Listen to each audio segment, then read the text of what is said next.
Hello दोस्तों, मेरा नाम है गौरव और मैं आज आपके लिए एक बहुत ही बेहतरीन अपडेट लेकर आया हूं। जी हाँ दोस्तों, आपने थंबनेल में देखा ही होगा कि रेलवे ने अपने CBT-2 एग्ज़ाम की डेट जो है पोस्टपोन कर दी है।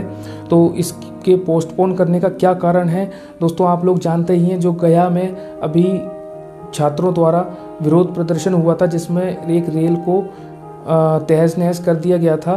तो उस विरोध प्रदर्शन के चलते हो सकता है कि ये निर्णय उठाया हो, या फिर हो सकता है कि इससे पहले ही किसी और वजह से ये निर्णय उठाया गया हो। तो हमें ये देखना है कि ये निर्णय किस लिए उठाया गया है। तो दोस्तों, रेलवे ने जो अपने रिज़ल्ट के निर्णय है वो हो सकता है उनका गलत हो। तो इसी वजह से रेलवे ने अपने CBT-2 एग्ज़ाम डेट पोस्टपोन कर दिए। हो सकता है कि वो नई कट ऑफ निकाले। तो ये CBT-2 एग्ज़ाम डेट जो पोस्टपोन हुआ है, चलिए देखते हैं ये सही है कि नहीं, ये न्यूज़ फेक है या फिर इसमें कोई ना कोई ऑथेंटिफिकेशन है। तो चलिए देखते हैं।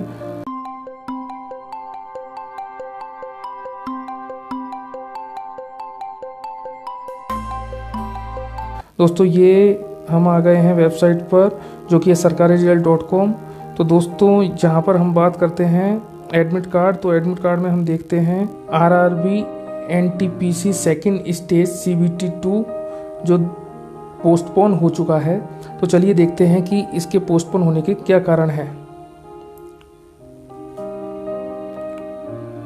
दोस्तों, ये हमने प्रोफाइल खोल ली है और जैसे ही आप नीचे आएंगे और आप ये देखेंगे कि second stage new CBT postponed, इस पर आप क्लिक करेंगे। तो क्लिक करने के बाद दोस्तों एक पेज आपको शो होगा, जो कि मैंने पहले से ही डाउनलोड कर लिया है। तो चलिए हम डायरेक्ट उस पर चलते हैं।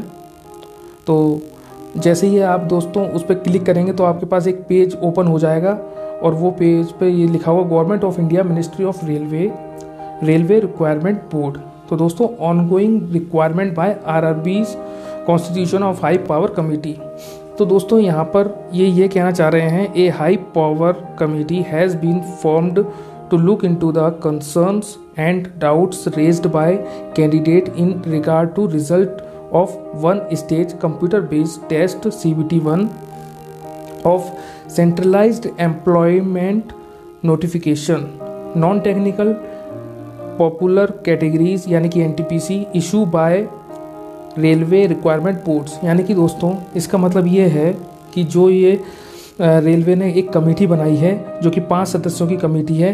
तो दोस्तों, इसका मतलब ये है कि ए हाई पावर कमेटी, यानी कि एक कमेटी बनाई गई है रेलवे के द्वारा, जो कि इसको लुक इनटू करेगी, यानी कि इस मसले की जांच करेगी जो कि अभी हुआ है CBT-1 एग्ज़ाम में, जिसमें एक ही कैंडिडेट को 5-5 पोस्टों के लिए चुना गया है।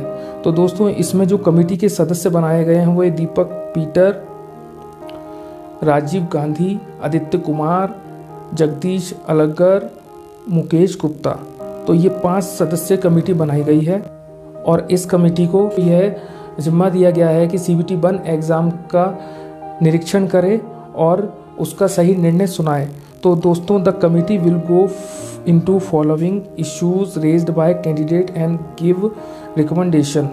जो कैंडिडेट के द्वारा ग्रीवियंस डाली गई है और जो रिकमेंडेशन दी गई है तो उसको कमेटी तक पहुंचाएगा और यह कमेटी फिर सही निर्णय लेगी कि CBT-1 एग्ज़ाम में आगे क्या और किया जा सकता है। तो चलिए हम आगे भी देखते हैं। All chairperson of RRBs have also been directed to receive the grievance of candidate through their existing channels, compile these grievance and send the same to committee। यानी कि जो छात्रों ने ग्रीवियंस डाली है, जो अपना कंसर्न दिया है, वो कमेटी तक पहुंचाया जाएगा और फिर कमेटी उस पर एक सही निर्णय लेगी।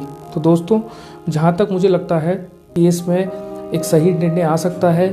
और जो CBT-1 एग्ज़ाम जो हुआ है उसमें कई ऐसे छात्र हैं जिनके 80% 90% नंबर आए हैं, उसके बाद भी वो कट ऑफ क्लियर नहीं कर पाए हैं। तो इसका कारण यहाँ तक मुझे लगता है, एक कारण यही है कि एक ही कैंडिडेट को 10-10 पोस्टों के लिए, 5-5 पोस्टों के लिए चुन लिया गया है, जिससे कि जो छात्र हैं वो ज़्यादा सिलेक्टेड नहीं हो पाए हैं। तो हो सकता है कि एक कैंडिडेट को जिसमें 5 पोस्टों के लिए चुना गया है उसको एक ही पोस्ट दी जाए, बाकी 4 पोस्टों से उसका नाम हटा दिया जाए, तभी एक ऐसा सिनेरियो आ सकता है जहां पर और कैंडिडेट और छात्रों को हो सकता है कि नया कट ऑफ निकलने के बाद उनका सिलेक्शन हो जाए। तो चलिए आगे देखते हैं अभी रेलवे क्या करता है।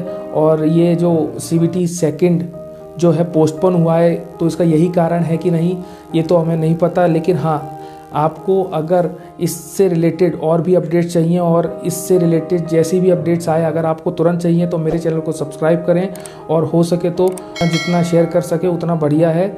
तो आगे आने वाली और भी गवर्नमेंट जॉब एग्ज़ाम के लिए आप मेरे चैनल को सब्सक्राइब करें और देखते रहें, मेरे चैनल के साथ जुड़े रहें।